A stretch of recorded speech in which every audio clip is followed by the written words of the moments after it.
식사들 하셨습니까? 이것은 구라다. 이것은 얼마니? 이것은 룩백 퍼퓸 미스트 광고입니다.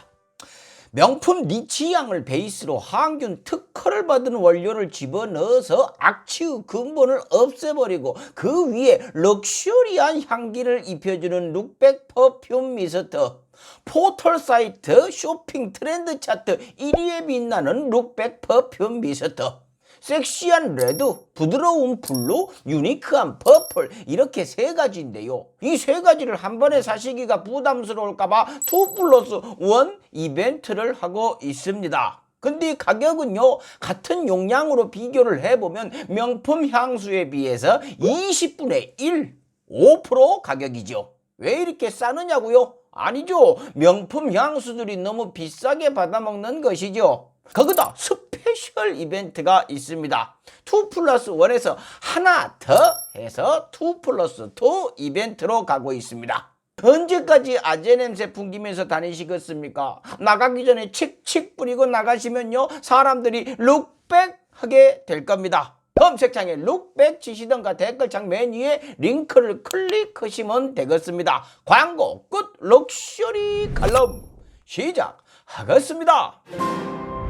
윤석열 후보님이 자신감이 너무 넘치셨네요. 아주 큰 일을 하셨어요. 조금만 참으시지. 얼마나 다 잡아놓고 싶으셨으면 대선판에서 처음 들어보는 정치 보복을 대놓고 돼야죠 라고 3~4번을 외치셨습니다. 어떤 분들은요, 이 발언이 지지층 결집을 위해서 의도된 것이라고 하는데, 혹시나 그러라고 세팅을 한 참모가 있다면요, 일을 그만둬야죠. 왜?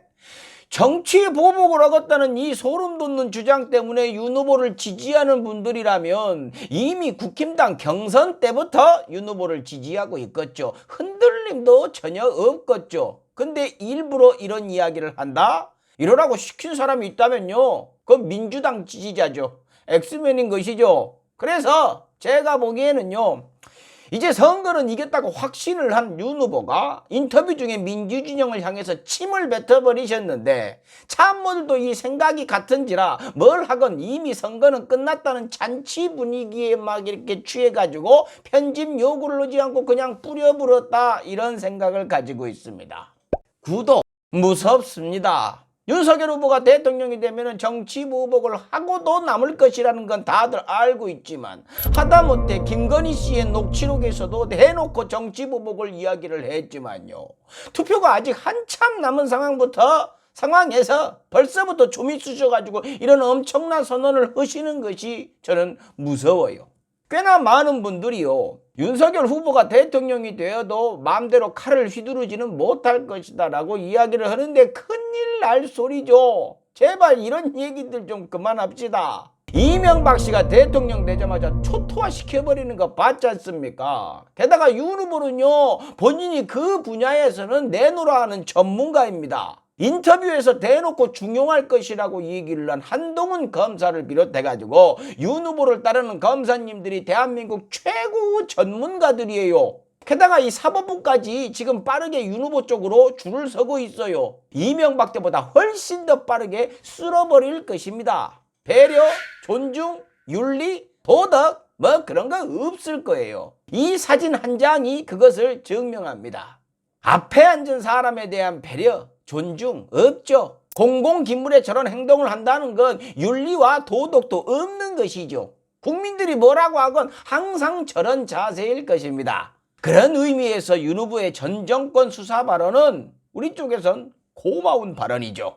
이재명 후보 지지자들에겐 전투력을 올려줬고요, 비스듬히 이렇게 누워갖고 선거날 뭐 어디 갈까? 라고 생각했던 분들도 자세를 고쳐 앉게 만들어 버렸으니까요.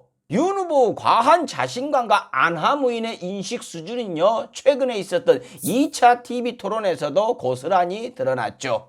2차 토론 이야기를 좀 하겠습니다. 먼저 사회자요. 이 사회자가 국민의힘 사람이라고 봐도 무방한 분이에요. 노동일씨.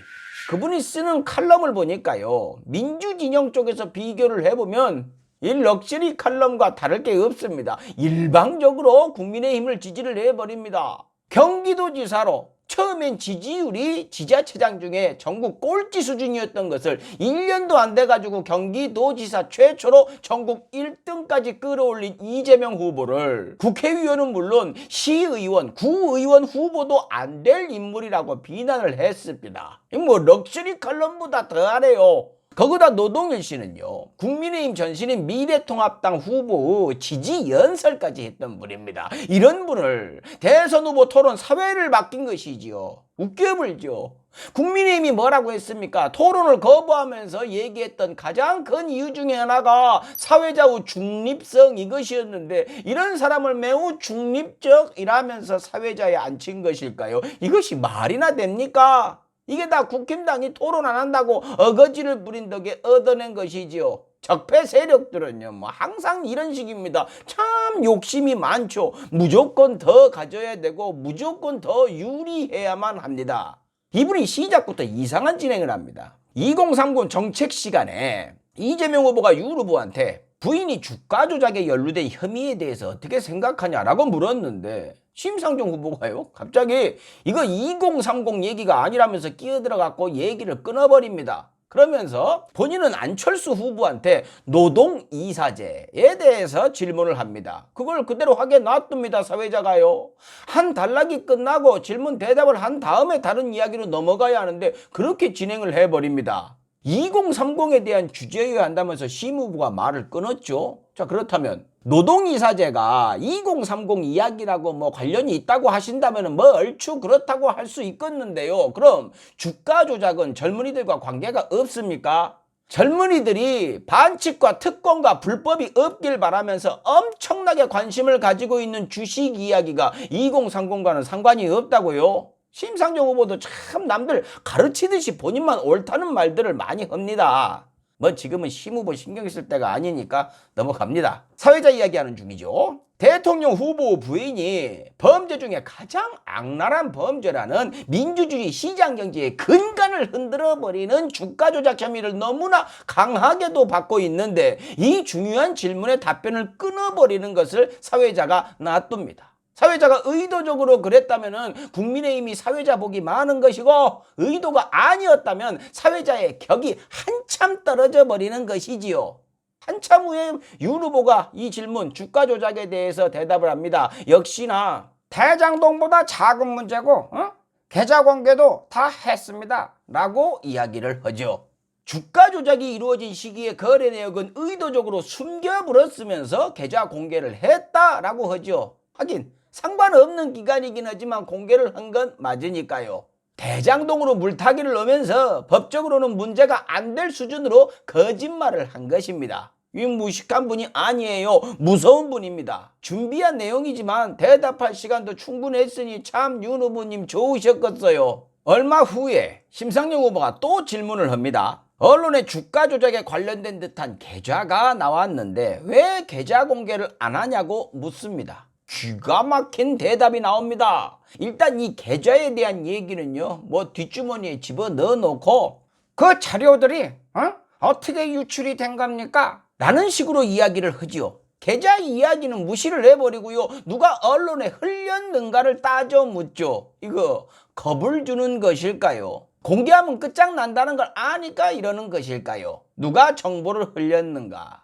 이거 전형적인 메시지가 아닌 메신저를 공격하려는 거죠. 국힘당 적폐들의 전형적인 방식이죠. 알려준 사람을 공격해갖고 사건 본질을 더럽히고 시선을 돌려버리는 방법인 것입니다. 김혜경 여사가 사과를 하셨던 법인카드에 대해서 폭로를 이어가고 있는 경기도 별정 직원이었던 분을 대하는 태도를 보면 이것이 극명하게 갈려버리죠. 그분이 민주당이 아닌 국민의힘에 대한 폭로를 했다면요, 지금쯤 악마가 되어 있을 겁니다. 그분의 사생활은 물론이고 주변까지 다 털어가지고 세상 나쁜 사람을 만들어 놨겠죠. 근데 힘없는 민주진영은 그 사람에 대한 이야기는 꺼내지도 않습니다. 아니, 꺼내질 못하죠. 심지어 대변인이 별정직으로서 불만이 있으면 그만두면 될 것을 오랜 기간 자료를 모았다가 지금 하나 터뜨리고 있다 라는 얘기를 꺼냈다가 요 정도 얘기만 했는데도 정치 언론들과 국힘당한테 박살이 나버렸죠. 그러니 무방비 상태로 맞고만 있는 것입니다. 이런 불리함은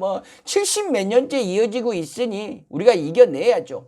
주도권 토론에서도요, 윤 후보는 정해진 규칙을 아주 뭉개버립니다. 주도권 토론은 2명 이상에게 질문을 해야 하는데 1차 때와 똑같이 해요. 오로지 이재명 후보에게만 공격을 하고 얼마 남지 않은 시간에 안철수 후보한테 이재명 후보 나쁘지 않습니까?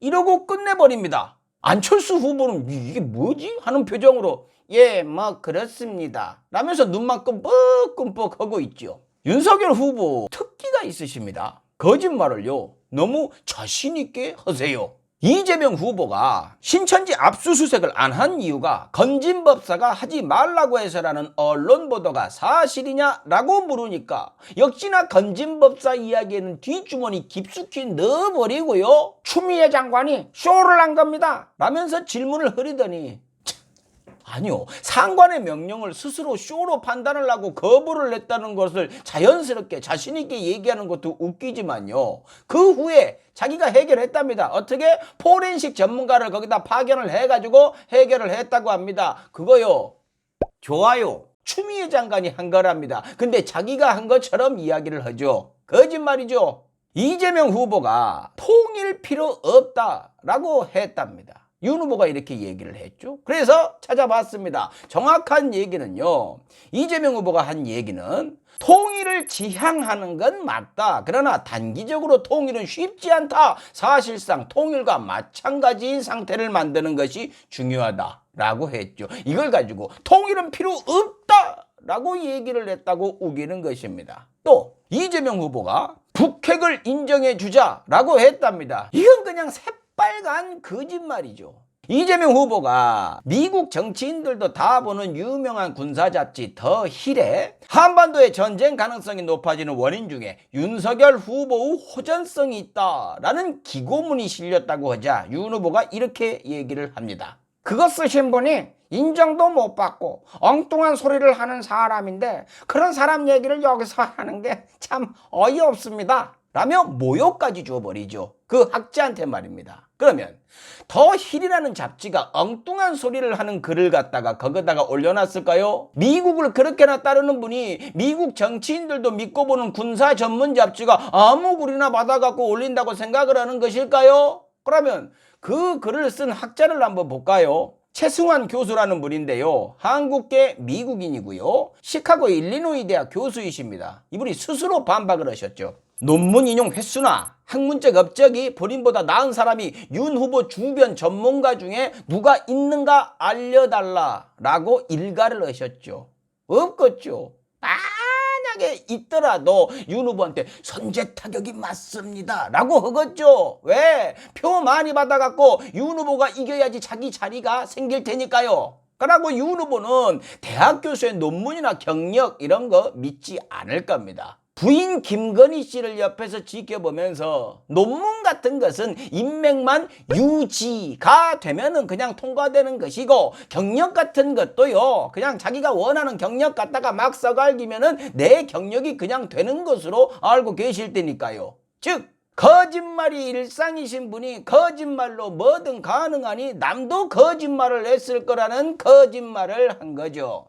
브룩스 전 주한미군 사령관이요, 한반도에 추가로 사드를 배치할 필요가 없다라고 했다는 말도 거짓말이라고 거짓말을 했는데요, 정확히 이 브룩스 전 사령관이 다른 미사일 방어 시스템이 더 낫다라고 얘기했으니 필요 없다는 얘기가 아니다라는 주장이죠. 그러니까 우리 옛날에 그 탈수만 되는 짤순이 있지 않습니까? 그 짤순이 사자고 우기는 사람한테 그 요즘에 그 세탁기에 탈수 기능이 있는데 짤순이를 뭐하러 사? 라고 얘기를 했더니 짤순이 사지 마 라는 얘기를 한 것은 아니다 라고 우기는 거죠. 근데 윤 후보는 자신있게 우기죠. 우기면 속는 사람들이 있고요, 속을랑 말랑 하는 사람들은 윤 후보를 밀고 있는 대형 언론들이 속게 만들어줄 테니까요.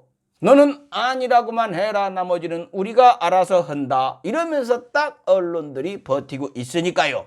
기자들 앞에선 이런 얘기도 하셨네요. 진실을 왜곡한 기사를 낸 언론사는 파산을 할 수 있게 돼야 됩니다 라고 얘기를 하셨어요. 오메, 오랜만에 맞는 말씀을 하셨네요. 근데 윤 후보의 기준은 일반 상식과는 많이 다르죠. 조중동이 진실하다고 믿으시니까요. 본인과 본인 가족의 의혹을 이야기하는 언론을 친히 저격을 하신 거죠. 미리 겁을 준 걸까요? 대들면 죽여본다고. 왔다 무섭습니다.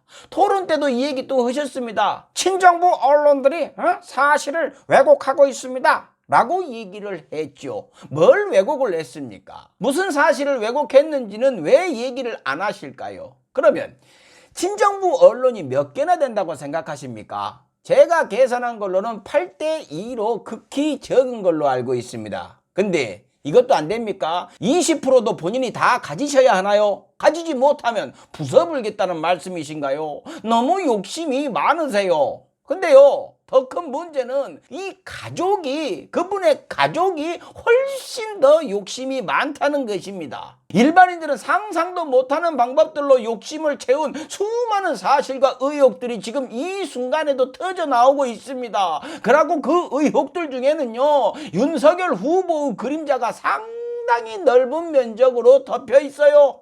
안철수 후보가 윤석열 후보와의 단일화를 제안을 했죠. 근데 그 단일화 결정은 좀 기다리십시오. 그거 윤 후보가 결정하는 것이 아니고요. 캠프나 윤핵관이 결정하는 것도 아닐 거예요. 소 한 마리 가죽을 벗겨봐야 결론이 날 것 같은데 확실하진 않아요.